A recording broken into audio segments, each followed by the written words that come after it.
আপনারা অনেকেই প্রশ্ন করেন, কিন্তু আপনাদেরকে বাস্তবতা হচ্ছে সিডি ক্যাসেটের যুগ এখন আর নেই। এখন পুরোটাই সোশ্যাল মিডিয়ার যুগ। এবং আরও কথা হচ্ছে যে বিশ্বের 156টা প্ল্যাটফর্মে একটা নতুন গান আমাদের রিলিজ হয়, যেটা আইটিউন থেকে শুরু করে, অ্যামাজন থেকে শুরু করে, প্রাইম মিউজিক থেকে শুরু করে, স্পটিফাই থেকে শুরু করে, আপনার টিউনখোর, সিডি বেবি, বিলিভ ডিজিটাল, 156টা না যেন 180টা প্ল্যাটফর্মে একসাথে রিলিজ হয় গান।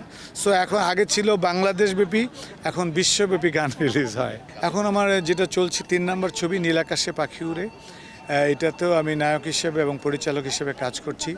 এটাতে চিত্রনায়িকা শিরিন শিলা, চিত্রনায়িকা মন, দুজন নায়িকা অভিনয় করছে।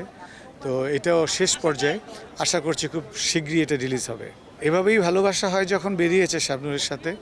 ছবিটা তো আপনি জানেন যে সিনেমা হলে খুব ভালো ভালো জনপ্রিয়তা পেয়েছিল, এবং ইউটিউবও এখন অলমোস্ট 50 লাখ ভিউজ। তো আপনার মনে করেন যে আমি আসলে একটু গল্প বাঁচতে গিয়েছিলাম যে এমন কিছু চলচ্চিত্র করি যেটা সমাজকে আলোকিত করে। তো সেটার জন্য অপেক্ষা করার পরে বৃদ্ধাশ্রম করলাম, বৃদ্ধাশ্রমের রেজাল্টও খুব ভালো।